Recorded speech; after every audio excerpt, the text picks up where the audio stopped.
മനുഷ്യൻ ഏറ്റവും നല്ലവനാകുന്നത്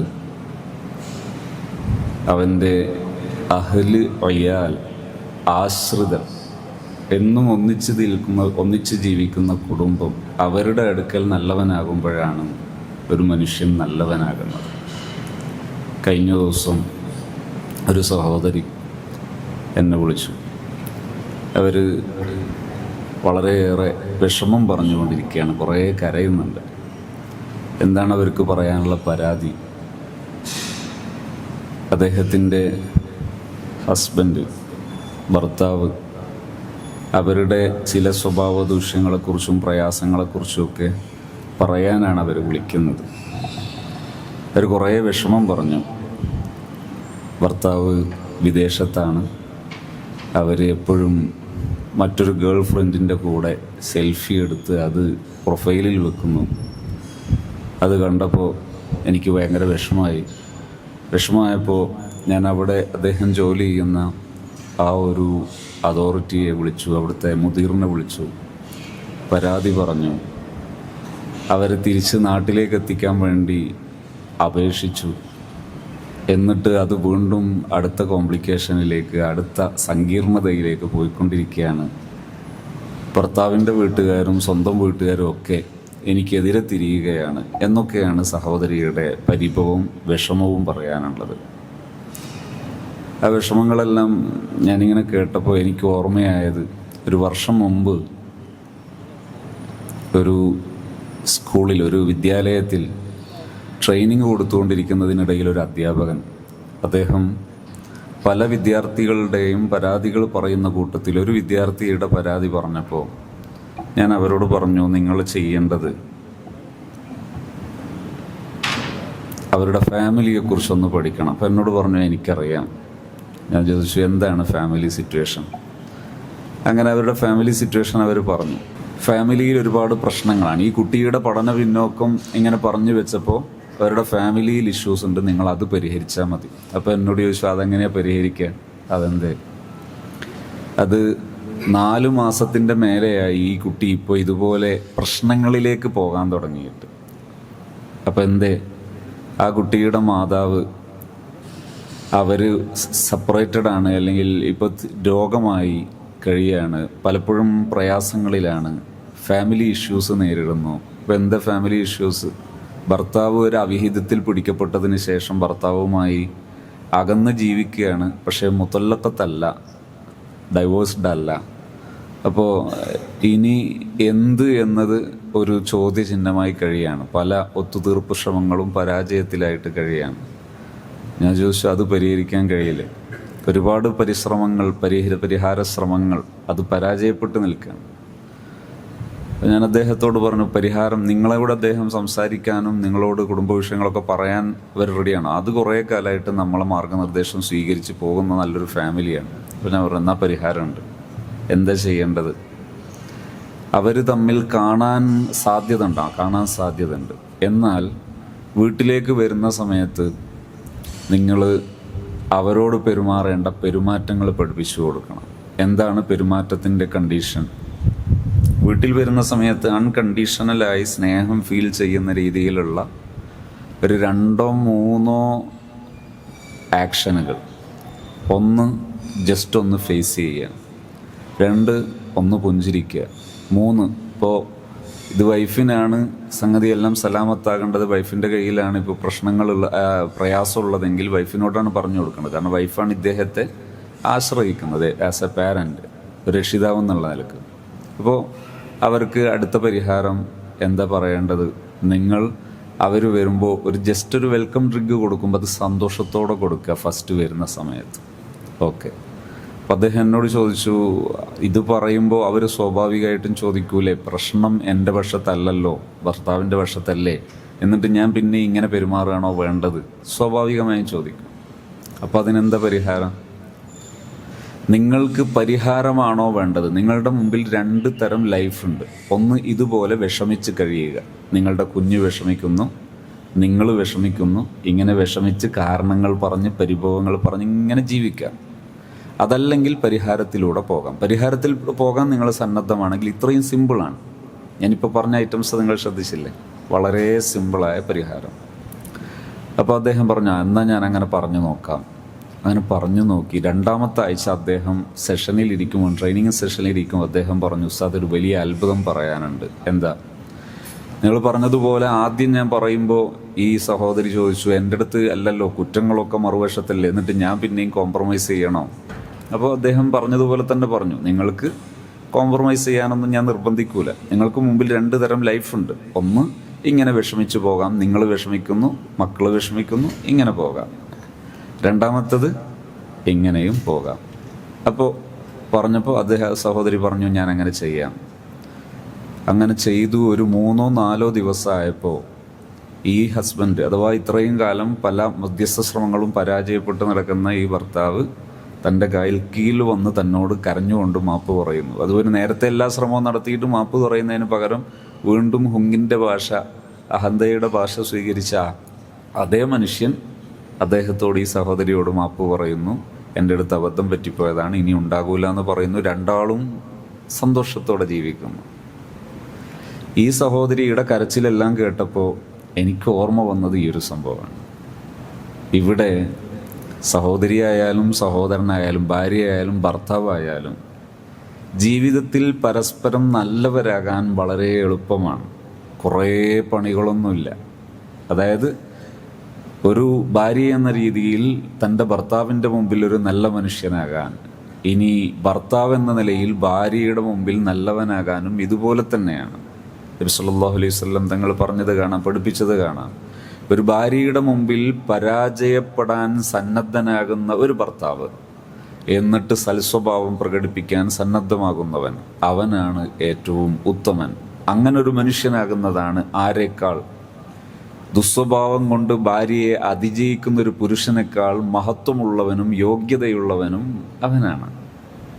ഒരു ഭാര്യ നല്ലവനാകണം, ഭാര്യ നല്ലവളായിട്ട് എനിക്ക് നന്നാകാം എന്ന് ചിന്തിക്കുന്നൊരു മനുഷ്യനുണ്ടെങ്കിൽ ഈ ജന്മത്തിൽ അയാൾക്ക് സന്തോഷിക്കാനോ സമാധാനിക്കാനോ കഴിഞ്ഞോളുന്നില്ല. എന്നാൽ നല്ലവരായി ഒരു കുടുംബജീവിതം നയിക്കാൻ വളരെ എളുപ്പമാണ്. ആകെ ഉണ്ടാകേണ്ടത് എന്താണ്? സ്നേഹഭാഷ പരസ്പരം കൈമാറണം. നബി സല്ലല്ലാഹു അലൈഹി വസല്ലം തങ്ങൾ പഠിപ്പിച്ചു, നിങ്ങൾ വീട്ടിലേക്ക് ചെല്ലുന്ന സമയത്ത് ഭാര്യയ്ക്ക് സന്തോഷം കൊടുക്കാൻ, അതുപോലെ ഫാമിലിക്ക് സന്തോഷം കൊടുക്കാൻ ആദ്യമായി പരിശീലിക്കേണ്ടത് നിങ്ങൾ ബസ്തുൽ വജ്ഹ് പരിശീലിക്കണം. ബസ്തുൽ വജ്ഹ് എന്ന് പറഞ്ഞാൽ എന്താണ്? മുഖം കൊടുക്കൽ. ഒരു ഭർത്താവ് വീട്ടിലേക്ക് ചെല്ലുമ്പോൾ, അദ്ദേഹം പുറത്തൊരു പോലീസ് ഓഫീസറാണ്, വീട്ടിൽ പോലീസ് ഓഫീസറാകാൻ പാടില്ല. ഒരു ഭർത്താവ് അദ്ദേഹം ഖതീബാണ്, വീട്ടിലെത്തുമ്പോൾ ഖതീബായിട്ട് പോകാൻ പാടില്ല. ഒരു ഭർത്താവ് പുറത്ത് വലിയ ബിസിനസ്സുകാരനാണ്, വീട്ടിലെത്തുമ്പോൾ അതാകാൻ പാടില്ല. വീട്ടിലെത്തുമ്പോൾ ഒരു ഭർത്താവാകാൻ, ഒരു വാപ്പയാകാൻ സന്നദ്ധമാകണം. ഒരു ഭർത്താവ് എന്ന് പറഞ്ഞാൽ എന്താണ് ശരിക്കും? ചില തമാശകൾ പലപ്പോഴും കേൾക്കാറുണ്ട്. എന്താ? ഒരു ഭാര്യ ഭർത്താവിനോട് കലഹിക്കുന്നു, എന്താണ് കാരണമെന്ന് മനസ്സിലാകുന്നില്ല. അയാൾക്ക് കാരണം എന്തു മതി എന്നറിയോ? നിങ്ങൾ ഭർത്താവാണ് എന്നുള്ളൊറ്റ കാരണം മതി കലഹിക്കാൻ. ആ കാരണം നിങ്ങൾ അംഗീകരിച്ചു കൊടുക്കുക. ആ കലഹത്തെ, അതിനെ അക്സെപ്റ്റ് ചെയ്യാനുള്ള ഒരു മനസ്സുണ്ടായാൽ സമാധാനത്തോടെ ജീവിക്കാം. അതല്ലെങ്കിൽ, പണ്ടൊരാൾ തമാശ പറഞ്ഞിരുന്നു, ഒരു ദിവസം സ്കൂളിൽ കുട്ടികൾക്ക് സ്കോളർഷിപ്പ് പ്രഖ്യാപിച്ചിട്ട്, ചെറിയൊരു സ്കോളർഷിപ്പ് 500 രൂപയോ 1000 രൂപയുടെ സ്കോളർഷിപ്പാണ്. അതിനിങ്ങനെ 2 മണിക്കൂറോളം ഇങ്ങനെ വെയിൽ കൊണ്ട് കാത്തു നിന്ന് ക്യൂ നിന്നിട്ട് നമ്മളെ മുദ്രപേപ്പർ വാങ്ങുകയാണ്. അപ്പോൾ ഇയാളോട് ചോദിച്ചു, ഈ 1000 രൂപക്ക് 2000 രൂപയുടെ വെയിൽ കൊള്ളണോ? അപ്പോൾ അയാൾ പറഞ്ഞു, അത് മറ്റൊരു കഥയാണ്. കാരണം ഞാൻ ആരോട് തെറ്റിയാലും വീട്ടിൽ ഭാര്യയോട് തെറ്റാൻ നിൽക്കില്ല. കാരണം ചുവട്ടിൽ കൂറ പോയതുപോലെയാണ്.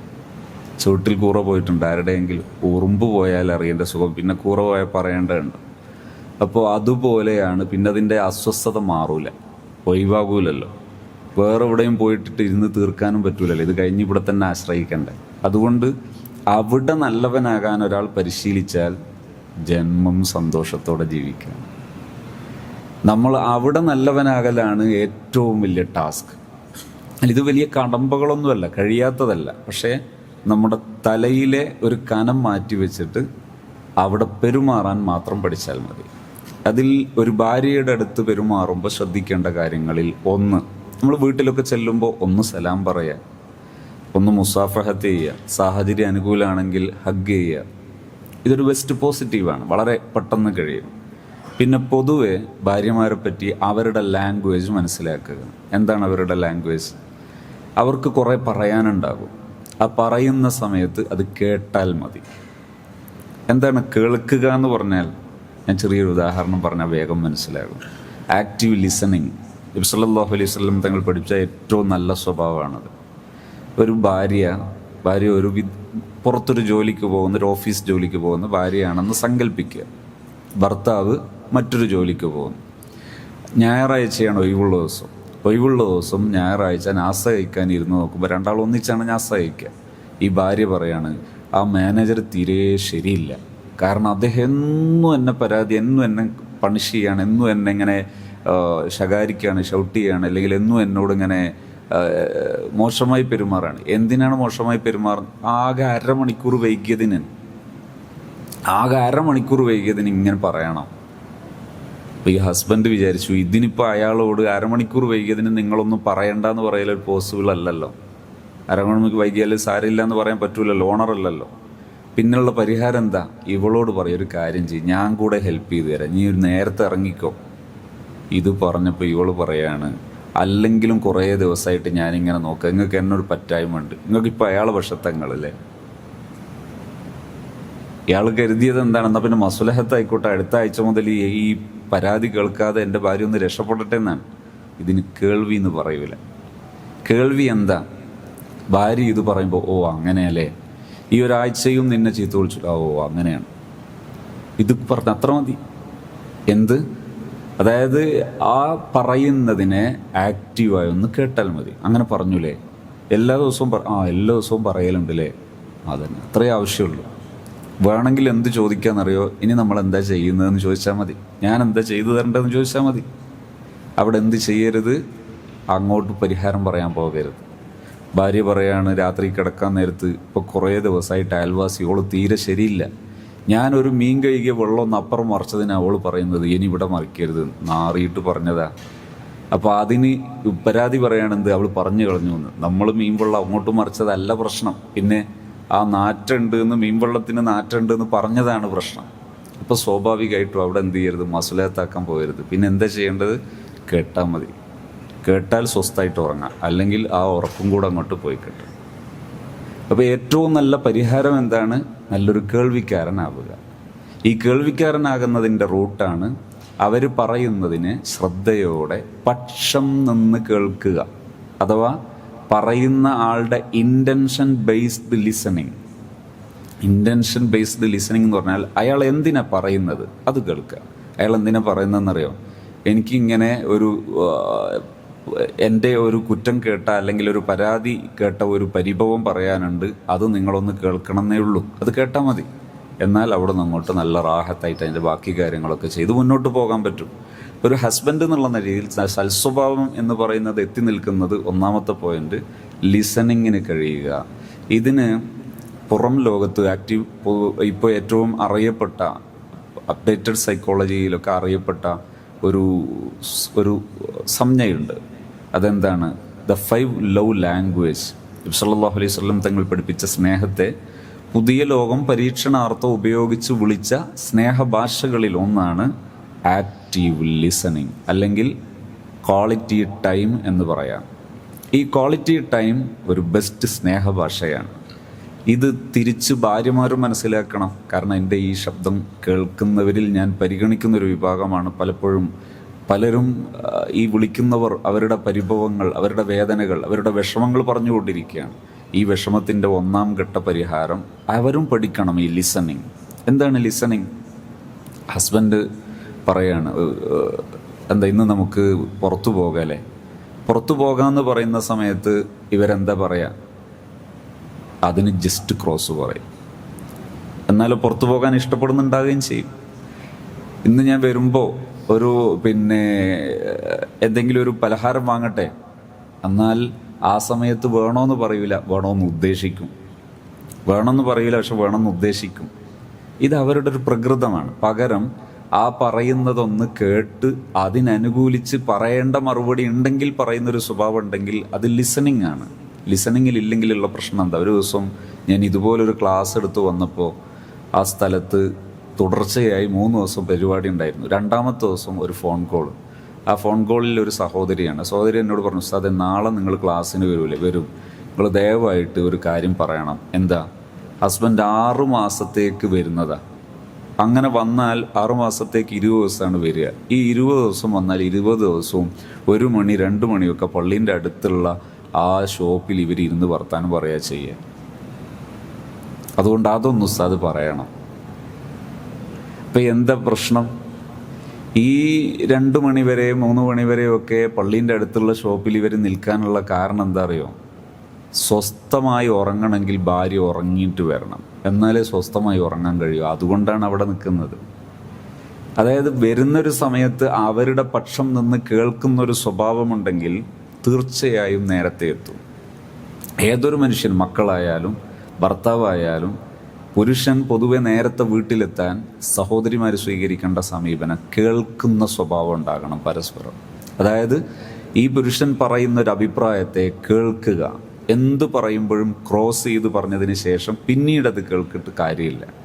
പറയുന്നതിനെ കേൾക്കണം. ആ കേൾക്കാൻ പഠിച്ചാൽ അവിടെ നിന്ന് അങ്ങോട്ട് ജീവിതം കളറാകുന്നത് കാണാം. ഉദാഹരണത്തിന് ഞാനിപ്പോൾ പറഞ്ഞു തുടങ്ങിയ ഒരു സഹോദരി, അവർ പറയാണ് ഭർത്താവ് വിദേശത്ത് മറ്റൊരു ഗേൾ ഫ്രണ്ടിൻ്റെ കൂടെ എന്ത് ചെയ്യാണ്, സെൽഫി എടുത്തിട്ട് അത് സ്റ്റാറ്റസ് വെക്കുന്നു. ഇവർ പറയുന്നു, ഞാൻ കല്യാണം കഴിഞ്ഞിട്ട് 12 വർഷമായി, 8 വയസ്സുള്ളൊരു മോനുണ്ട്, എൻ്റെയോ കുട്ടിയുടെയോ സെൽഫി എടുത്തിട്ടില്ല ഇതുവരെ, അത് ഇതുവരെ സ്റ്റാറ്റസ് വെച്ചിട്ടില്ല. അതിനങ്ങനെ തോന്നുന്ന രീതിയിൽ നമ്മൾ പെരുമാറണ്ടേ? ഇവർ സംസാരിക്കുമ്പോൾ ആ സഹോദരി പറയാണ്, മുമ്പൊരിക്കൽ ഞാൻ ജോലിക്ക് പോകാൻ തീരുമാനിച്ചു. അങ്ങനെ ജോലിക്ക് പോകാൻ തീരുമാനിച്ചപ്പോൾ ഹസ്ബൻഡ് പറഞ്ഞു, ജോലിക്ക് പോകണ്ട, നീ വിഷമിക്കണ്ട, അതും കൂടെ ഞാൻ നോക്കിക്കോളാം. അപ്പോൾ അതിനെന്ത് മറുപടി പറഞ്ഞു എന്നറിയോ ഈ സഹോദരി? ഞാൻ ഡിഗ്രി ഒക്കെ പഠിച്ചതാണ്, ഞാൻ PG ഒക്കെ പഠിച്ചതാണ്, അതുകൊണ്ട് ഞാൻ ജോലിക്ക് പോയിക്കോളാം. അപ്പോൾ ക്രോസ് ചെയ്യുന്ന രംഗമുണ്ട്. ഈ ജന്മത്തിൽ ഇയാൾക്ക് ഈ പറയുന്ന ആളെ ഉൾക്കൊള്ളാനോ സ്നേഹിക്കാനോ പറ്റിക്കൊള്ളണമെന്നില്ല, സ്വാഭാവികമായി. അതായത് അദ്ദേഹം പറയുന്നു, നീ വിഷമിക്കണ്ട, ഞാൻ നോക്കിക്കോളാം, ഞാൻ സേവ് ചെയ്തോളാം, ആ ക്യാഷും കൂടെ വേണം ഞാൻ തന്നോളാം.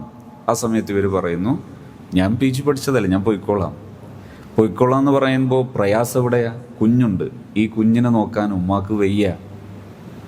കുഞ്ഞിനെ നോക്കിയിരിക്കാൻ ഈ കുട്ടിയുടെ വല്യമ്മക്ക് അഥവാ ഭർത്താവിൻ്റെ ഉമ്മക്ക് വയ്യ. കുഞ്ഞിനെ നോക്കിയിരിക്കാൻ പറ്റാത്തത് കൊണ്ടാണ് അവർ പറഞ്ഞത്, നീ കുഞ്ഞിനെ നോക്ക്.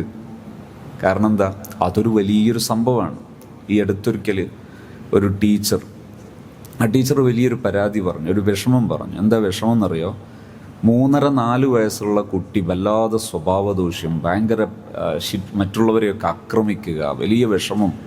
അതായത് ഈ മാതാവ് നല്ല ശാന്ത സ്വഭാവക്കാരിയാണ്, പിതാവും നല്ല സ്വഭാവക്കാരനാണ്, രണ്ടാളും നല്ല ഉദ്യോഗമുള്ളവരാണ്. പക്ഷേ ഈ കുട്ടി വളരെ മോശം സ്വഭാവം. ആ വീട്ടിൽ ആരും അങ്ങനെ ഇല്ല. പുറത്ത് 4 വയസ്സിലൊക്കെ പുറത്ത് പോയിട്ടിട്ട് പരിചയമില്ല. പിന്നെ എങ്ങനെ സ്വഭാവ ദൂഷ്യം? നോക്കുമ്പോൾ ഈ ഉമ്മയുടെ അല്ലെങ്കിൽ ഈ അമ്മയുടെ ജോലി ഭാരമാണ് ഈ കുട്ടിയെ ഇങ്ങനെ ആക്കിയത്. കാരണം ഒരു മാതാവിൻ്റെ പ്രസൻസ് കിട്ടാത്ത ഒരു മനുഷ്യക്കുഞ്ഞ് മറ്റൊരു ജീവിയായി പരിണമിക്കും.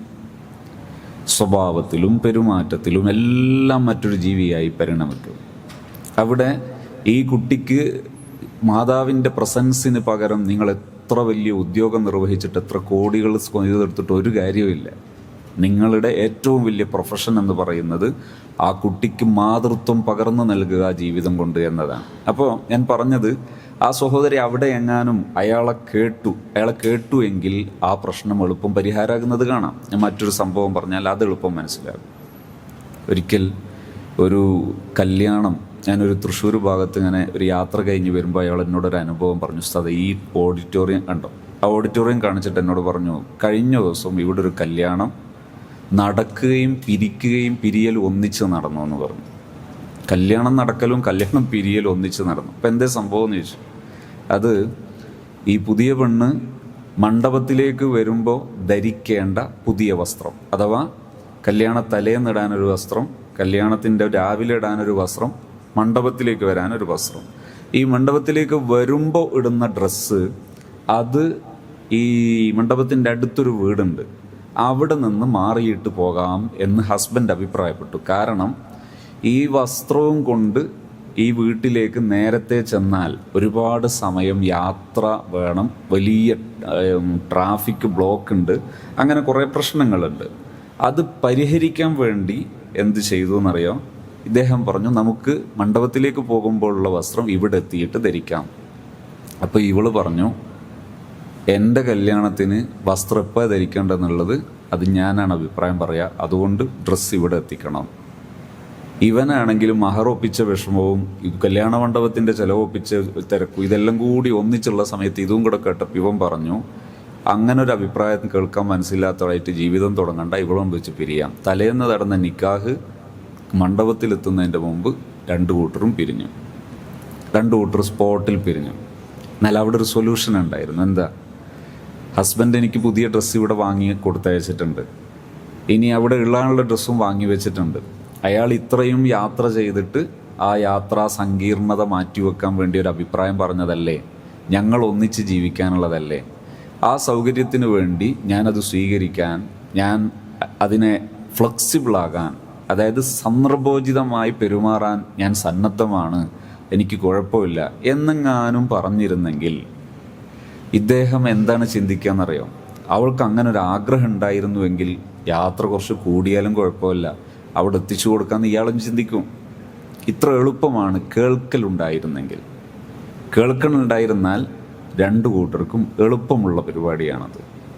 ഈ സഹോദരി ഇത്രയും വിഷമിച്ച് കരയാണ്. എൻ്റെ ഭർത്താവ് ഇപ്പോൾ വീട്ടിൽ വരാൻ സന്നദ്ധനാകുന്നില്ല, കുട്ടിയൊന്നുണ്ട്, അദ്ദേഹം വിദേശത്ത് തന്നെ കഴിയാണ്, മറ്റ് പരസ്ത്രീ ബന്ധങ്ങളിലേക്ക് വീണ്ടും പോയിക്കൊണ്ടേയിരിക്കുകയാണ് എന്ന് പരാതി പറയുന്ന ആ സഹോദരിക്കെങ്ങാനും ഇങ്ങനെ ഒന്ന് പെരുമാറാൻ കഴിഞ്ഞിരുന്നെങ്കിൽ, അദ്ദേഹം ഒരഭിപ്രായം പറയുമ്പോൾ ആ അഭിപ്രായം കേൾക്കാൻ ഒരു മനസ്സ് കാണിച്ചിരുന്നെങ്കിൽ തിരിച്ച് അദ്ദേഹവും കേൾക്കാൻ സന്നദ്ധമാകുമായിരുന്നു.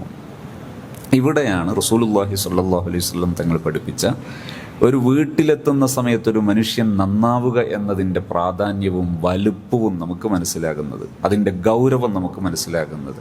വീട്ടിലെത്തുന്ന സമയത്ത് ഒരു ഭർത്താവ് ഭാര്യയോട് പെരുമാറുമ്പോൾ വളരെ നിസ്സാരമായ ഇത്രയും കാര്യങ്ങൾ ശ്രദ്ധിച്ചാൽ എന്താണ് കണ്ടത്? ഒന്ന്, ആക്റ്റീവ് ലിസണിങ് അഥവാ ക്വാളിറ്റി ടൈം. അവരെ കേൾക്കുന്നൊരു മനസ്സ്, അവരുടെ കൂടെ കുറച്ച് സമയം ചെലവഴിച്ചിട്ട് അവർ പറയുന്നത് ശ്രദ്ധയോടെ കേട്ടാൽ മതി. കേൾവിയുടെ സമയത്ത് ശ്രദ്ധിക്കണം, എല്ലാം ഏറ്റെടുക്കാൻ പോകേണ്ടതില്ല, ജസ്റ്റ് കേട്ടാൽ മതി. പറയുന്ന ആൾ ഏതുദ്ദേശത്തിൽ പറയുന്നു എന്ന് മാത്രം കേട്ടാൽ മതി. അത്ര കേട്ടാൽ തന്നെ വിഷയങ്ങൾ പരിഹാരമാകും. രണ്ടാമത്തെ ഒന്നാണ് സ്നേഹഭാഷയാണ് act of service. Act of service എന്ന് പറഞ്ഞാൽ ഒരു ഭർത്താവാണെങ്കിൽ ഭർത്താവിന് ഏറ്റവും എളുപ്പമുള്ള ഒന്നാണ് ആക്ട് ഓഫ് സർവീസ് എന്ന് പറയുന്നത്. എന്താ? സേവന മനോഭാവം കാണിക്കുക. വീട്ടിലെത്തുമ്പോൾ ഒരു ഒഴിവുള്ള ദിവസം വീട്ടിലുണ്ടെങ്കിൽ അന്ന് ഭാര്യയോട് പറയാം, ഇന്ന് നമുക്ക് ഒന്നിച്ച് പാചകം ചെയ്യാം, ഞാനും കൂടെ ഉണ്ട് എന്ന് പറയാൻ. ആ സന്നദ്ധത മതി. ഞാനൊരു ദിവസത്തിന് സംസാരിക്കുമ്പോൾ ഞാൻ പറഞ്ഞിരുന്നു, നിങ്ങൾ ഇടയ്ക്കൊരു പച്ചക്കറി കട്ട് ചെയ്യാനൊക്കെ ഒന്ന് സഹകരിച്ചു കൊടുക്കണം. അപ്പോൾ സാസിലിരുന്ന ഒരാൾ ഇങ്ങനെ ചിരിക്കുന്നു. അപ്പം ഞാൻ അയാളോട് ചോദിച്ചു, എന്തെങ്കിലും സ്പെഷ്യൽ എന്തോ ഉണ്ടോ? അയാൾ പറഞ്ഞു, കഴിഞ്ഞ ആഴ്ച മുറിച്ചിട്ട് കൊടുത്തതിൻ്റെ വിഷമം ഇപ്പോഴും തീർന്നിട്ടില്ല. അതെന്താ? ഇയാൾ ഉപ്പേരിക്ക് വെട്ടിക്കൊടുത്ത അപ്പോൾ പറഞ്ഞു, ഇനി മേലാൽ നിങ്ങൾ കത്തിയെടുക്കരുത്, കാരണം ഇത് ഈ ചെറുതായിട്ട് മുറിക്കേണ്ടത് 4 ഇരട്ടി വലുപ്പത്തിൽ മുറിച്ചാൽ ഇതിന് പറ്റൂലല്ലോ, പാചകത്തിന് പറ്റൂലല്ലോ. അവിടെ നിങ്ങളൊരു സന്നദ്ധത മതി. അപ്പോൾ ഭാര്യ പറഞ്ഞു, നിങ്ങളൊരു കാര്യം ചെയ്യും, ഈ തണൻ്റെ മുകളിലൊന്ന് ഇരുന്നാൽ മതി, അത്ര മതി. അതിനാണ് സന്നദ്ധത എന്ന് പറയുക.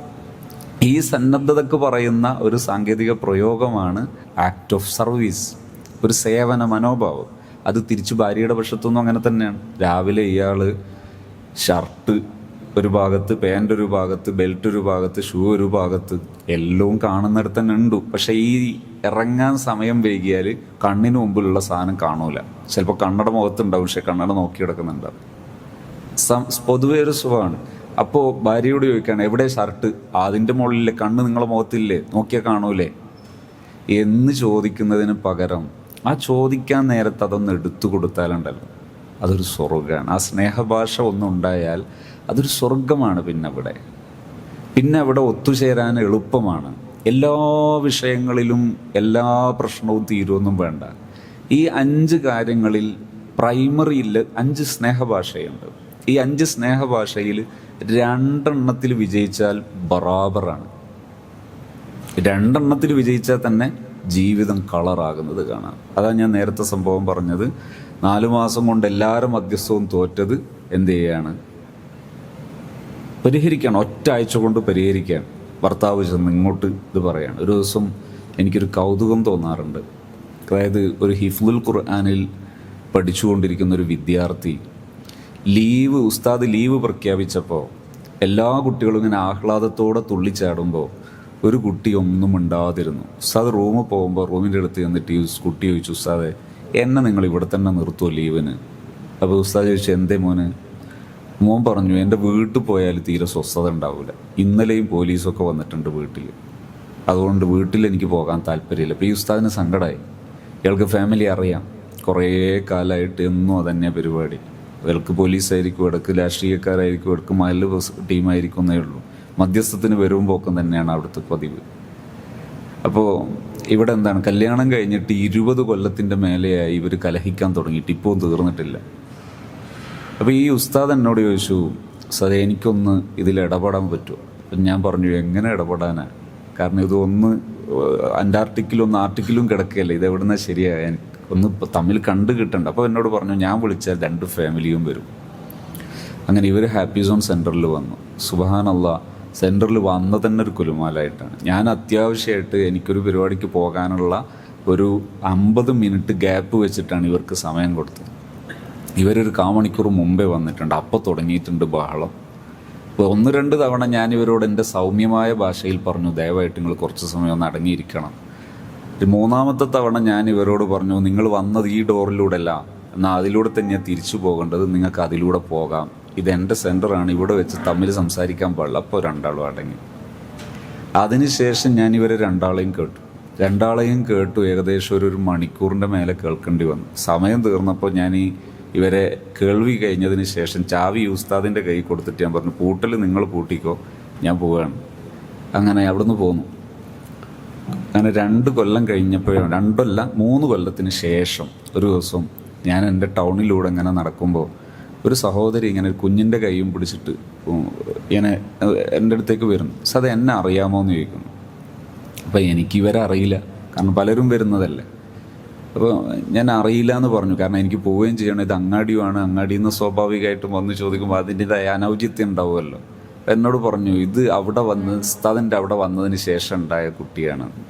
അപ്പോഴും എനിക്ക് ഈ വിഷയം മനസ്സിലാകുന്നില്ല. അപ്പം എന്നോട് പിന്നെ പറഞ്ഞു, ഇന്നാലിന്ന സ്ഥലത്തുള്ള, അപ്പം എന്നോട് അവിടെ ഉള്ള ഒരാൾ ഒരു ദിവസം വിളിച്ചിട്ട് പറഞ്ഞിരുന്നു, ആ വന്നതിന് ശേഷം അവർ തമ്മിൽ മസുലഹത്തായി, അതിന് ശേഷം ഉണ്ടായ കുട്ടിയാണത്. എന്താ സംഭവിച്ചത്? ഇവർ 2 പേരെയും കേൾക്കാൻ സന്നദ്ധമായപ്പോൾ ഇത്രയും കാലം കലഹിച്ചിരുന്ന ആൾ 2 ആളും അവർ കേൾക്കാനും കൂടി പഠിച്ചപ്പോൾ അന്ന് പ്രശ്നം തീർന്നതാണ്. എന്താണ് പരസ്പരമുള്ള ബന്ധങ്ങൾ സമ്പുഷ്ടമാകാൻ ചെയ്യേണ്ടത്? എന്താണ് അവിടെ? ഇതാണ് ഏറ്റവും മർമ്മപ്രധാനമായത്. അതായത് ഇത്രയും സിമ്പിളായ ഏരിയയിൽ ഒരു സേവന മനോഭാവം പരസ്പരം പ്രകടിപ്പിക്കുമ്പോഴേക്ക് അവർ 2 പേരുടെയും ഇടയിലെ മഞ്ഞുരുകുന്നു, പ്രശ്നങ്ങൾ ഉരുകുന്നു, 2 പേരും നന്നാകുന്നു, ജീവിതം സമ്പുഷ്ടമാകുന്നു. അവിടെ വലിയൊരു നന്മ ജനിക്കുകയാണ്. ഒരു മനുഷ്യൻ്റെ ജീവിതത്തിലെ ഏറ്റവും വലിയ ദൗത്യം എന്ന് പറയുന്നത് മീസാനിൽ, നമ്മുടെ ത്രാസിൽ, നന്മ തിന്മ തൂക്കുന്ന ത്രാസിൽ ഏറ്റവും കനം കിട്ടുന്നത് എന്തിനാണ്? സ്വഭാവത്തിനാണ്. സ്വഭാവം എന്ന് പറഞ്ഞാൽ എന്താണ്? നിത്യവും ഇടപഴകുന്ന സ്വന്തം ഫാമിലിയുടെ ഇടയിൽ പരസ്പരം സന്തോഷം പങ്കിടാൻ പറ്റുന്ന രീതിയിൽ പെരുമാറുന്നതിനാണ് സ്വഭാവം എന്ന് പറയുക. ആ സൽസ്വഭാവം ഒരാളുടെ ജീവിതത്തിലുണ്ടെങ്കിൽ അവരുടെ അമലുകൾക്കെല്ലാം തൂക്കം കിട്ടും. ജീവിതത്തിൽ നമ്മുടെ മീസാനിൽ ഹസനാത്ത് കൂടും. അതേസമയത്ത് പുറത്ത് വലിയ സ്വാലിഹായ മനുഷ്യനാണ്, ഭയങ്കര തങ്കക്കുടമാണ് എന്ന് പറഞ്ഞിട്ട് കാര്യമില്ല. സ്വന്തം ഭാര്യയ്ക്ക് ഇയാൾ ഭീകരജീവിയാണെങ്കിൽ പിന്നെ ഒരു കാര്യവുമില്ല, ആ ജീവിതം കൊണ്ട് അർത്ഥമില്ല. സ്വന്തം ആശ്രിതരുടെ മുമ്പിലാണ് നമ്മുടെ നന്മ ആദ്യം തൂങ്ങേണ്ടത്. അതിനു വേണ്ടി ചെയ്യേണ്ട ഒരു സ്നേഹഭാഷയാണ് ആക്ട് ഓഫ് സർവീസ്. ഈ ആക്ട് ഓഫ് സർവീസ് ഉണ്ടാകുമ്പോഴേക്ക് ജീവിതം ധന്യമാകുന്നത് കാണാം. മറ്റൊന്നാണ് ഫിസിക്കൽ ടച്ച്. ഞാൻ തുടക്കത്തിൽ പറയുമ്പോൾ സൂചിപ്പിച്ചൊരു മേഖലയാണത്. പരസ്പരം സലാം പറയുക, മുസാഫഹത്ത് ചെയ്യുക. ഈ മുസാഫഹത്ത് നല്ല ശീലമാണ്. ഹഗ് ചെയ്യുന്നത് നല്ല ശീലമാണ്, സ്നേഹഭാഷയിലെ നല്ല ശീലമാണ്. ഒരു ദിവസം ഞാൻ ഒരാളോട് പറഞ്ഞപ്പോൾ അയാൾ പറഞ്ഞു, ഉസ്താദെ എന്തും സഹിക്കാം, നാവ സഹിച്ചുകൂടാത്തത്. പലപ്പോഴും ഞാൻ ഓർക്കാറുള്ളൊരു തമാശയാണ്, ഒരാൾ ഭാര്യയെ ബാത്റൂമിൽ വീണിട്ട് ചുണ്ട് പൊട്ടിയപ്പോൾ ഹോസ്പിറ്റലിൽ കൊണ്ടുപോയി, ഡോക്ടറെ കാണിച്ചു. ഡോക്ടർ പറഞ്ഞു മുറിവ് കുറച്ച് കൂടുതലാണ്, സ്റ്റിച്ച് ഇടേണ്ടി വരും. അപ്പോൾ ഇയാൾ ചോദിച്ചു, അന്ന് പറയുമ്പോൾ ഡോക്ടർ പറഞ്ഞത് ഇത് സർജറി വേണ്ടി വരുമെന്ന. സർജറി എന്ന് പറയുമ്പോൾ ഇയാൾ ഓർമ്മയിലുള്ളത് ഒരു 3-6 മാസം മുമ്പ് അല്ലെങ്കിൽ അതിൻ്റെ മുമ്പ് ഭാര്യൻ്റെ ഡെലിവറിയോട് ചേർന്നുള്ള സർജറിയാണ്. 90 ചിലവായിട്ടുണ്ട്, അഥവാ 1,00,000 അടുത്ത് ചിലവായിട്ടുണ്ട്. ഇയാളൊന്ന് നെടുവീർപ്പോടെ ചോദിച്ചു എത്ര ചിലവാകും. അയാൾ പറഞ്ഞു 150 ഉറുപ്പ്യ ചിലവാകുള്ളൂ. ഇയാൾ 300 ഉറുപ്പ്യ വേഗം എടുത്ത് മേശപ്പുറത്ത് വെച്ചിട്ട് പറഞ്ഞു, തുന്നിക്കോ, രണ്ടും കൂട്ടി തുന്നിയാൽ മതി. ചിലയിടത്ത് അങ്ങനെ ഉണ്ടാവും. ഈ സംസാരം വലിയൊരു വിഷയമാകുന്നുണ്ടാവും. അവിടെ സംസാരം നന്നായാൽ അവിടെ നിന്ന് അങ്ങോട്ടെല്ലാം എളുപ്പമാണ്. പക്ഷെ എന്ത് വേണം? ക്രോസ് ചെയ്തിട്ടുള്ള, പരസ്പരം അങ്ങോട്ടും ഇങ്ങോട്ടും ക്രോസ് ചെയ്തിട്ടുള്ള സംസാരം. ഇത് ഒന്ന് മാറ്റിയാൽ തന്നെ ഏറെക്കുറെ യോജിപ്പിക്കാൻ എളുപ്പമാണ്. അവിടെ ശ്രദ്ധിക്കേണ്ടത്, കേൾക്കാൻ ഏതെങ്കിലും ഒരു കക്ഷി പഠിച്ചാൽ തന്നെ പ്രശ്നങ്ങൾ തീരും. ഭാര്യയെ പൂർണ്ണമായി നന്നാക്കണമെന്നൊന്നുമില്ല. അവർ പറയുന്നത് കേൾക്കാനുള്ള സന്നദ്ധത കാണിച്ചാൽ തന്നെ പുരുഷന് ധന്യമായി ജീവിക്കാം. മറിച്ച് എന്ത് കണ്ടീഷൻ ഉണ്ടാകരുത്? ലവ് എന്ന് പറയുന്നതിനെക്കുറിച്ച്, സ്നേഹമാണ്, ഹുബ്ബാണല്ലോ പ്രധാനം. ഹുബിനെ കുറിച്ചുള്ള കണ്ടീഷൻ എന്താ? ഹുബ്, സ്നേഹം എന്ന് പറയുന്നത് love is A one way process. സ്നേഹം എന്ന് പറയുന്നത് വൺ വേ പ്രോസസ്സാണ്. നാം മറ്റൊരാളെ സ്നേഹിക്കുന്നത്, ഒരു ഭാര്യ ഭർത്താവിനെ സ്നേഹിക്കുന്നത്, ഭർത്താവ് ഭാര്യയെ സ്നേഹിക്കുന്നത്, അത് അൺകണ്ടീഷണലാണ്. ഞാൻ എൻ്റെ ഭാര്യയെ സ്നേഹിക്കുന്നത് തിരിച്ച് സ്നേഹിക്കാനല്ല. ചിലരൊക്കെ അജ്ഞതയുടെ പേരിൽ പറയും ഒരു പാലിട്ട അങ്ങോട്ടും ഇങ്ങോട്ടും വേണ്ടേ. അത് സ്നേഹത്തിൽ പറയരുത്. സ്നേഹം വിജയിക്കുന്നത് എപ്പോഴാണ്? വൺ വേ ആകുമ്പോഴാണ്. വൺ വേ ആയാൽ തിരിച്ചു കിട്ടും. അതല്ല, ഞങ്ങളെ ഏരിയയിലൊക്കെ, ഈ വടകര നാദാപുരം ഏരിയയിലൊക്കെ പണപ്പയറ്റ് സജീവമാണ്. പണപ്പയറ്റ് എന്ന് പറഞ്ഞാൽ അങ്ങോട്ടും ഇങ്ങോട്ടുമുള്ള പരിപാടിയാണത്. അവിടെയൊക്കെ കൊടുക്കുക വാങ്ങുക എന്ന ആ കണ്ടീഷൻ എവിടെ പറ്റൂല? സ്നേഹത്തിൽ പറ്റൂല. സ്നേഹം എന്നിടത്ത് സ്നേഹം ലൈഫാണ്. ലൈഫിൽ എന്ത് ചെയ്യരുത്? അക്കൗണ്ടൻസിയിൽ മാത്രമേ ഉള്ളതാണ് ഈ സാധനം. അതിവിടെ കൊണ്ടുവരരുത്. അത് ലൈഫിൽ കൊണ്ടുവരരുത്. ലൈഫിൽ സ്നേഹമാണ്. സ്നേഹത്തിൽ അൺകണ്ടീഷണൽ. ഇങ്ങോട്ട് എന്ത് എന്നതല്ല, അങ്ങോട്ട് സ്നേഹിക്കുന്നു. അതെന്തിന്? ലില്ലാഹി, എനിക്ക് പ്രതിഫലം കിട്ടാൻ. സൈക്കോളജിയുടെ ഭാഷക്കാർ പറയും എൻ്റെ ലൈഫ് കളറാകാൻ, എനിക്ക് സ്വസ്ഥമായിട്ട് ജീവിക്കണം, അതിന് ഞാൻ സ്നേഹിക്കുന്നു. അതിന് തിരിച്ച് സ്നേഹിക്കണം എന്ന കണ്ടീഷൻ ഇല്ലെങ്കിൽ തിരിച്ച സ്നേഹം കിട്ടും. ഇതാണ് ഇവിടെ മനസ്സിലാക്കേണ്ട അടുത്തൊരു കാര്യം. ഒരു കാര്യം കൂടെ പറഞ്ഞ്, ഒരു കുറഞ്ഞ കാര്യം കൂടെ പറഞ്ഞ് ഈ വിഷയം ഞാൻ അവസാനിപ്പിക്കും. ഈ വിഷയം സംസാരത്തിൽ കൊണ്ടുവരാനുള്ള കാരണം, ഏറ്റവും കൂടുതൽ എൻ്റെ ശബ്ദം ശ്രമിക്കുന്നവരിൽ നല്ലൊരു ശതമാനം ഇത്തരം പ്രയാസങ്ങൾ അനുഭവിക്കുന്നു. അവർ വിളിച്ച് പ്രയാസം പറയുമ്പോൾ അത് കേൾക്കാൻ നമുക്ക് പറ്റിക്കൊള്ളണമെന്നില്ലല്ലോ. അപ്പോൾ ഈ പറയുന്ന കാര്യങ്ങളിൽ ഏതെങ്കിലും ഒന്നെങ്കിലും അപ്ലൈ ചെയ്യാൻ പറ്റിയാൽ, പ്രയോഗിക്കാൻ പറ്റിയാൽ അവിടുന്ന് അങ്ങോട്ട് ജീവിതം നന്നാകും. അതല്ല, പരസ്പരം മുഷിഞ്ഞും വിഷമിച്ചും തെറ്റിയും ജീവിച്ചാൽ ഈ റമദാനിനൊന്നും ഏടിൽ രേഖപ്പെടുത്തൂല. ഒരു ഇങ്കും ആ പുസ്തകത്തിൽ വീഴൂല, ഒരു മഷിയും അവിടെ പുരളൂല. അതുകൊണ്ട് ഇത് ശ്രദ്ധിക്കാൻ പറ്റണം. പരസ്പരം തെറ്റിയും പരസ്പരം പിണങ്ങിയും ജീവിക്കുന്ന ഒരാൾക്ക് സൽക്കർമ്മം ഏടിൽ വന്നു കൊള്ളണമെന്നില്ല. ലൈലത്തുൽ ഖദ്റൊക്കെ പ്രതീക്ഷിക്കപ്പെടുന്ന രാവുകളാണ് ഇനി വരാൻ പോകുന്നതൊക്കെ. അതൊന്നും നമുക്ക് ലഭ്യമാകാതെ പോകും. അത് കിട്ടണമെങ്കിൽ നമ്മുടെ പേഴ്സണൽ ലൈഫ്, പ്രത്യേകിച്ച് ഫാമിലി ലൈഫ് കളറായിരിക്കണം, വളരെ സന്തുഷ്ടമായിരിക്കണം. അത് സന്തുഷ്ടമാകാൻ അടുത്ത ഒരു കാര്യം, ഇപ്പോൾ ഒന്ന് ഞാൻ പറഞ്ഞത് ക്വാളിറ്റി ടൈം, രണ്ടാമത്തത് ഞാൻ പറഞ്ഞത് ആക്ട് ഓഫ് സർവീസ്, മൂന്നാമത്തത് പറഞ്ഞത് ഫിസിക്കൽ ടച്ച്, മുസാഫഹത്ത്, അതുപോലെ ഹഗ് ചെയ്യുന്നത്. ഇതൊക്കെ പരസ്പരം സ്നേഹഭാഷയാണ്. നാലാമത്തത് റിസീവിങ് ഗിഫ്റ്റ്, സമ്മാനങ്ങൾ നല്ലതാണ്. സമ്മാനങ്ങൾ എന്ന് പറയുമ്പോൾ ചിലർക്ക് വിലപിടിപ്പുള്ളതേ സമ്മാനമാകുള്ളൂ. വിലപിടിക്കുന്നത് സമ്മാനത്തിൻ്റെ മീനിങ്ങിലേക്ക് വരാൻ സാധ്യത കുറയാണ് ചെയ്യാൻ. കൂടുതൽ വിലപിടിപ്പില്ലാത്തത് സമ്മാനം എന്ന ഭാഷ്യത്തിൽ, ആ ഒരു അർത്ഥത്തിൽ നൽകലാണ് ശരിക്കും സമ്മാനം. ഉദാഹരണത്തിന്, ഭർത്താവ് വീട്ടുമുറ്റത്തെ ഒരു ചെമ്പരത്തിപ്പൂവിൽ നിന്ന്, ചെമ്പരത്തിപ്പൂവ് ശ്രദ്ധിക്കണം, പൈസ കൊടുത്ത് വാങ്ങിയതാണ്, ആകെ 3 പൂവേ ഉള്ളൂ, അതെന്നും ഭാര്യ നനക്കുന്നതാണെങ്കിൽ അതിലെ പൂവ് പറിച്ചു കൊടുത്താൽ ചിലപ്പോൾ നേരെ ഓപ്പോസിറ്റ് ആവും റിസൾട്ട്. അവിടെ എന്ത് ചെയ്യണം? ശ്രദ്ധിച്ചിട്ട് വേണം. എന്നാലും ആ ഒരു പൂവ് മതി. ഒരു ദിവസം ഞാനൊരു കഴിഞ്ഞ റമദാനിൽ ഒരു സ്ഥലത്ത് സംസാരിക്കുമ്പോൾ ഇതിങ്ങനെ പറഞ്ഞു. അപ്പോൾ ഒരു പ്രായമുള്ള ഒരാൾ എന്തോന്ന് ചോദിച്ചപ്പോൾ ഞാൻ പറഞ്ഞതാണ് ഇത് ചെയ്താൽ മതി, ഒരു പൂവ് കൊടുത്താൽ മതി. അപ്പോൾ മൂപ്പര് കുറച്ച് നേരം ഇങ്ങനെ ചിരിച്ചിട്ട് എന്നോട് പറഞ്ഞു, ഞാൻ പള്ളിപ്പറമ്പിലൂടെയാണ് വരുന്നത്.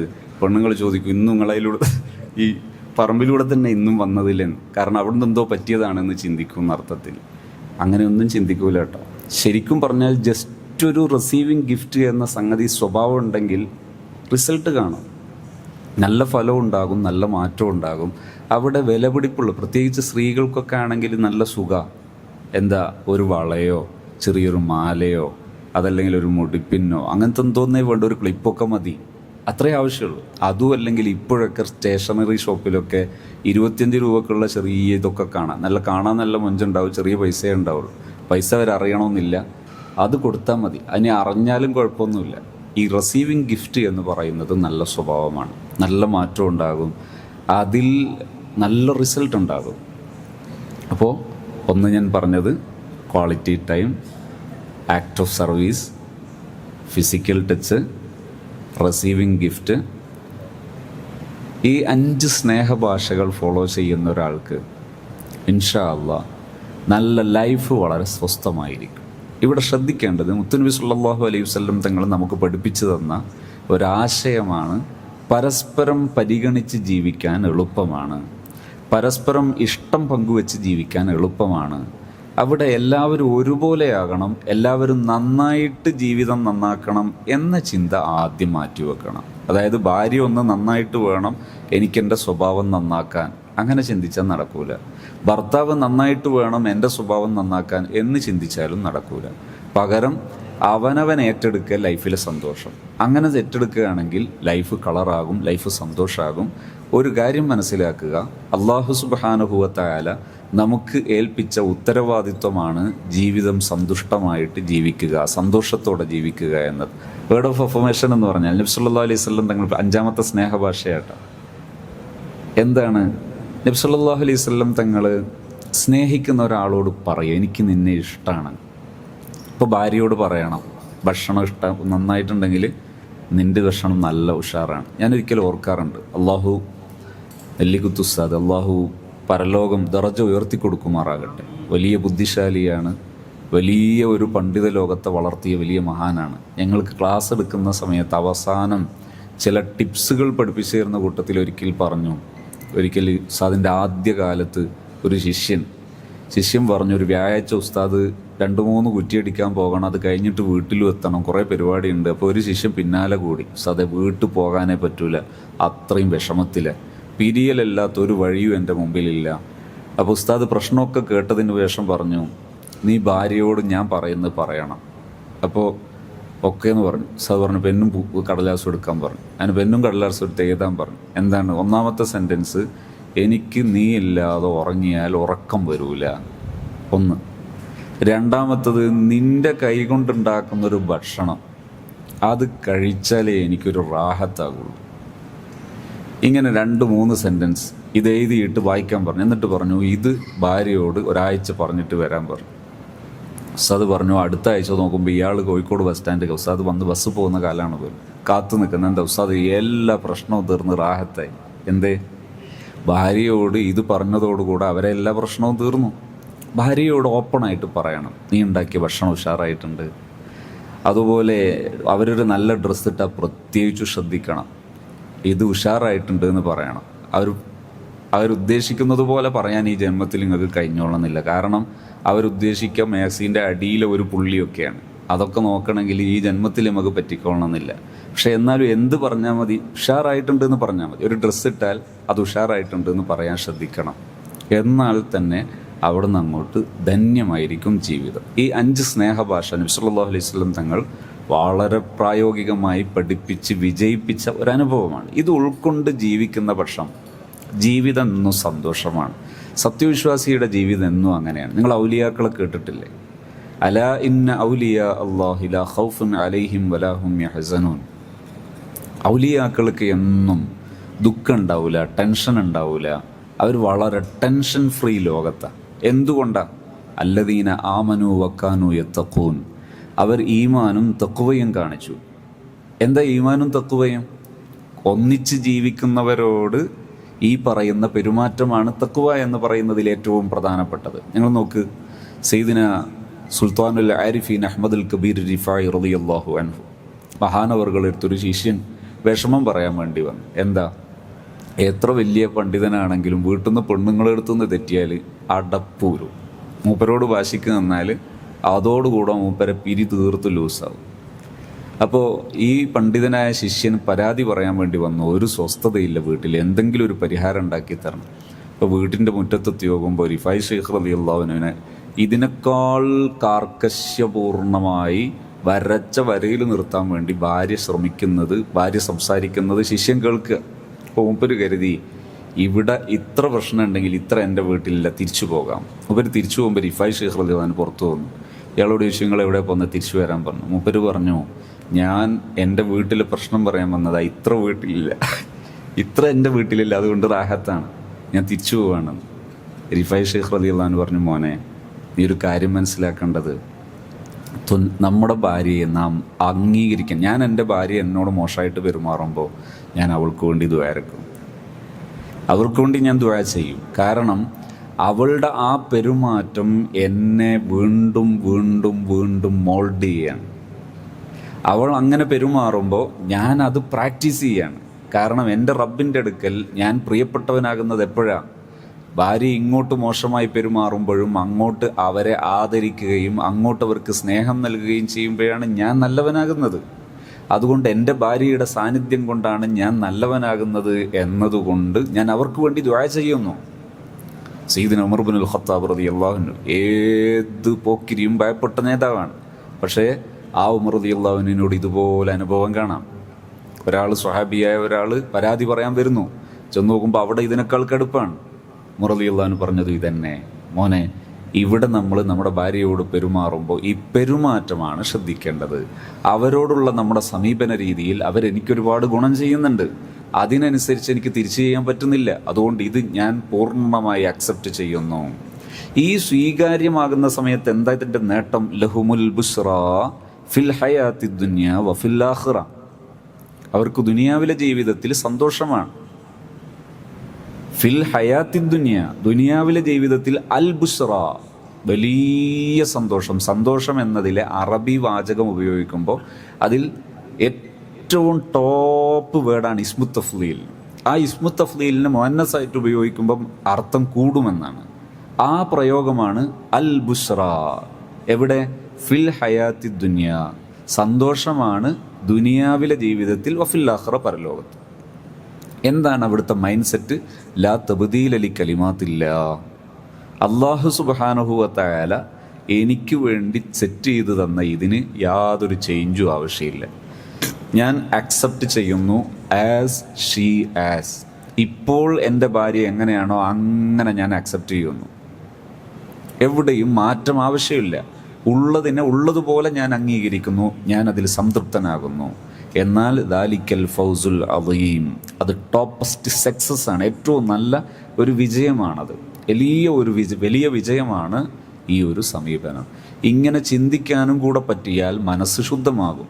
അങ്ങനെ മനസ്സ് ശുദ്ധമായാൽ അവർക്ക് മരിക്കുന്ന സമയത്ത് സ്വാലിഹീങ്ങളിൽപ്പെട്ട് മരിക്കാൻ കഴിയും.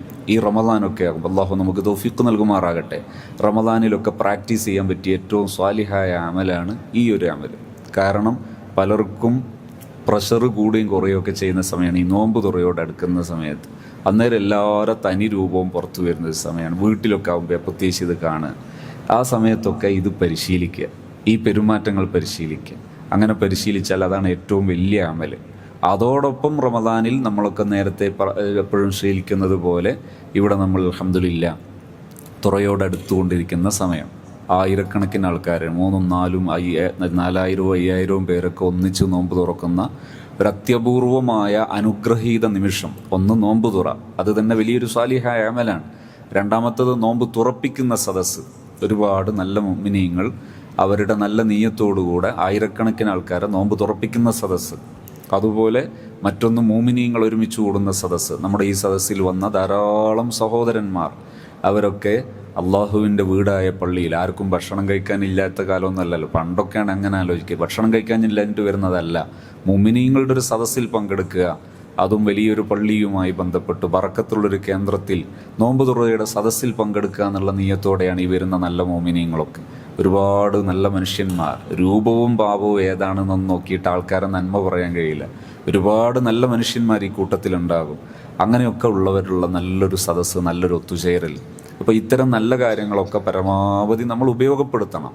തറാവീഹ് ഉപയോഗപ്പെടുത്തുന്നു, ഇഅ്തികാഫ് ഉപയോഗപ്പെടുത്തുന്നു, ദിക്റുകൾ, ധാരാളം ദിക്റുകൾ ചൊല്ലുന്നു, ഒഴിവ് കിട്ടുമ്പോഴൊക്കെ ദിക്റുകൾ ചൊല്ലുന്നു, ഖുർആൻ ധാരാളമായി ഓതുന്നു. ആഖിറത്തിലെത്തുമ്പോൾ എൻ്റെ ശുപാർശകനായി ഖുർആൻ വേണമെന്ന ചിന്തയോടെ ഖുർആൻ ഓതുന്നു. ഇതെല്ലാം കൊണ്ടു നടക്കുന്ന കൂട്ടത്തിൽ മർമ്മപ്രധാനമായ ഒരു അമലായി നമ്മുടെ പെരുമാറ്റവും നമ്മൾ രൂപപ്പെടുത്തുന്നു. അള്ളാഹു തൗഫീഖ് നൽകുമാറാകട്ടെ. കുടുംബജീവിതം ധന്യമായാൽ നമ്മുടെ അമലിൻ്റെ സവാബ് ഒരുപാട് മടങ്ങ് വർദ്ധിക്കും. നമ്മൾ നല്ല മനുഷ്യരാകാനുള്ള നല്ല വഴിയായിട്ടത് മാറും. അള്ളാഹു ഇത് ഉൾക്കൊള്ളാനും ജീവിതത്തിൽ ഉപയോഗപ്പെടുത്താനും തൗഫീഖ് നൽകുമാറാകട്ടെ. ഇവിടെ തുടർന്ന് ദലായിലുൽ ഖൈറാത്തിൻ്റെ സദസ്സ് നടക്കാനുണ്ട്. അതുപോലെ മറ്റൊരുപാട് നല്ല ചടങ്ങുകൾ നിരന്തരം നടക്കുന്ന ഒരു പുണ്യഭൂമിയാണ് സത്യത്തിൽ ഇത്. രാവിലെ സ്വജുറുസാദത്തിൻ്റെ സമയം മുതലേ ഇബാദത്തുകൾ, ഇൽമിൻ്റെ സദത്ത്, ദിക്റിൻ്റെ സദസ്സ്, ഖുർആനിൻ്റെ സദസ്സ്. ഇവിടെ ഇപ്പോൾ 3 ദിവസം കൊണ്ട് ഖത്മ് തീർക്കുന്ന ഒരു സദസ്സ് നടന്നുകൊണ്ടിരിക്കുകയാണ്. 3 ദിവസം തുടർച്ചയായി. അങ്ങനെ ഒരുപാട് നന്മകൾ നടന്നുകൊണ്ടിരിക്കുന്ന ഒരു വല്ലാത്തൊരു അനുഗ്രഹീത ഭൂമിയാണത്. ഇവിടെ നമ്മൾ ഒരുമിച്ച് ചേരുന്നു. അള്ളാഹു ഈ സദസ്സ് ദുആക്കുത്തരമുള്ള സദസ്സായി കബൂൽ ചെയ്യുമാറാകട്ടെ.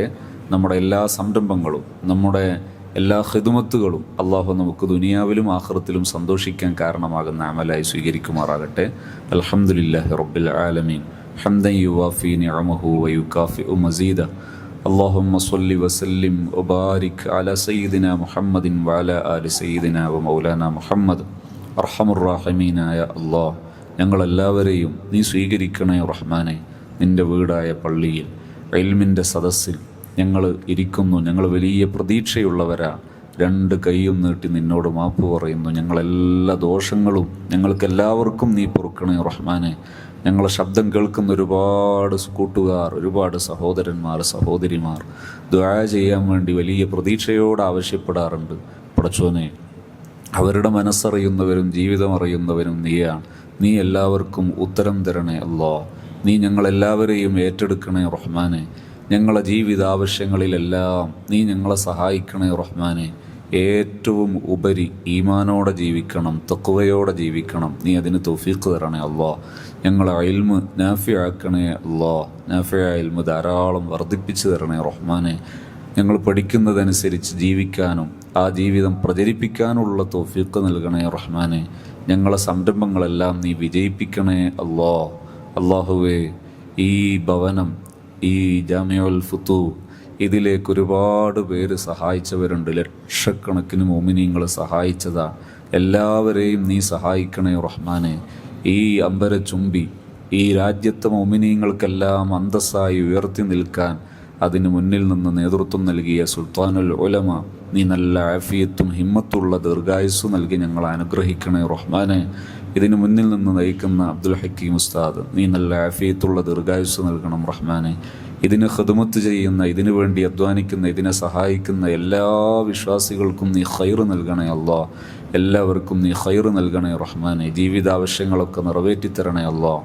വീട്, വിവാഹം, പഠനം, ജോലി, മക്കള്, ഒരുപാട് വിഷയങ്ങൾ, ഞങ്ങളെ ജീവിതാവശ്യങ്ങളിലെല്ലാം ഞങ്ങളെ നീ സഹായിക്കണേ റഹ്മാനെ. ഞങ്ങളെ നീ ആശ മുറിഞ്ഞവരാക്കരുതേ അല്ലാഹ്. ഞങ്ങളെ എന്നും നീ സഹായിക്കണേ റഹ്മാനെ. ഒരു നിമിഷം പോലും ഞങ്ങളിലേക്ക് ഏൽപ്പിക്കല്ലേ അല്ലാഹ്. നീ ഞങ്ങളെ പൂർണ്ണമായി ഏറ്റെടുക്കണേ റഹ്മാനെ. ഈ ജീവിതത്തിൽ നിന്ന് വിടവാങ്ങുന്ന സമയമാകുമ്പോൾ ഏറെ പ്രതീക്ഷയോടെ എല്ലാം തന്ന രാജാവായ നിന്നെ മനസ്സിൽ പ്രതീക്ഷ വെച്ച് കാണണമെന്നാശിച്ച് മരിക്കാനുള്ള ഭാഗ്യം തരണേ അല്ലാഹ്. അല്ലാഹുവേ, റമദാൻ കബൂലായ ഒരു മോമിനായ മനുഷ്യനെ ആഖിറത്തിൽ പുനരുജ്ജീവിപ്പിക്കുമ്പോൾ അവൻ്റെ ശരീരത്തിൽ നിന്ന് കസ്തൂരിയുടെ സുഗന്ധം അടിച്ചു വീശുമെന്ന് മുത്തുനബി സല്ലല്ലാഹു അലൈഹി വസല്ലം തങ്ങൾ പഠിപ്പിച്ചു. ഞങ്ങൾ ആശയോടെ യാചിക്കുന്നു റമദാൻ കബൂലായവരിൽ ഞങ്ങളെല്ലാവരെയും നീ ഉൾപ്പെടുത്തണേ റഹ്മാനെ. അല്ലാഹുവേ, ഞങ്ങളെ ജീവിതാവശ്യങ്ങളിലൊക്കെ നീ സഹായിക്കണേ അല്ലാഹ്. പടച്ചോനെ ഞങ്ങളെ ഖബറിൽ നീ ശിക്ഷിക്കരുതേ റഹ്മാനെ. ഞങ്ങളെ പ്രിയപ്പെട്ട മാതാപിതാക്കൾ, ഉസ്താദുമാർ, ഞങ്ങളെ ബന്ധുമിത്രാദികളിൽ പലരും ഖബറിലുണ്ട്. ഈ സംവിധാനങ്ങളെയൊക്കെ സഹായിച്ചവരിൽ, ദീനീ സംരംഭങ്ങളിൽ ഞങ്ങളെ കൂടെ ഒന്നിച്ചവരിൽ ഒരുപാട് പേര് ഖബറിലുണ്ട്. എല്ലാവർക്കും ഞങ്ങളുടെ ഈ സദസ്സിൻ്റെ സത്തത്തുല്യ പ്രതിഫലം നീ എത്തിക്കണേ റഹ്മാനെ, സന്തോഷിപ്പിക്കണേ റഹ്മാനെ. ഞങ്ങളെയും അവരെയും ഖബറിൽ ശിക്ഷിക്കല്ലേ അല്ലാ, സന്തോഷമുള്ളവരാക്കണേ റഹ്മാനെ. ആഖിറത്തിൽ ഇതിലേറെ സന്തോഷത്തോടെ സ്വാലിഹീങ്ങളുടെ കൂടെ ഒരുമിച്ചുകൂടാൻ ഞങ്ങൾക്ക് നീ തൗഫീഖ് തരണേ അല്ലാ. ദുനിയാവിലും ആഖിറത്തിലും മുത്തുനബി സല്ലല്ലാഹു അലൈഹി വസല്ലമ തങ്ങളുടെ ചാരത്ത് മഖബൂലായി സ്വീകാര്യനായി പല തവണ വന്നു നിൽക്കാൻ നീ ഞങ്ങളെ അനുഗ്രഹിക്കണേ റഹ്മാനെ. ഞങ്ങൾ ആഖിറത്തിൽ വന്നു നിൽക്കുമ്പോൾ ശിക്ഷിക്കാൻ വിളിക്കല്ലേ അല്ലാ, ഹിസാബിനെടുത്ത് വഷളാക്കരുതേ അല്ലാ, നരകം കൊണ്ട് ശിക്ഷിക്കരുതേ അല്ലാ, നിന്റെ സ്വർഗം കൊണ്ട് അനുഗ്രഹിക്കണേ റഹ്മാനെ. ഔദാര്യമായി ഞങ്ങളെ വിജയികളിൽ ഉൾപ്പെടുത്തണേ റഹ്മാനെ. ഔദാര്യമായി നിന്റെ ലിഖാഇന് ഭാഗ്യം തരണേ അല്ലാ. റബ്ബനാ തഖബ്ബൽ മിന്നാ ഇന്നക അൻതസ് സമീഉൽ അലീം വതുബ് അലൈനാ ഇന്നക അൻതത് തവ്വാബുർ റഹീം. آمين برحمتك يا أرحم الراحمين. صلى الله وسلم على سيدنا محمد وآله وصحبه أجمعين. الحمد لله رب العالمين. السلام عليكم ورحمة الله وبركاته.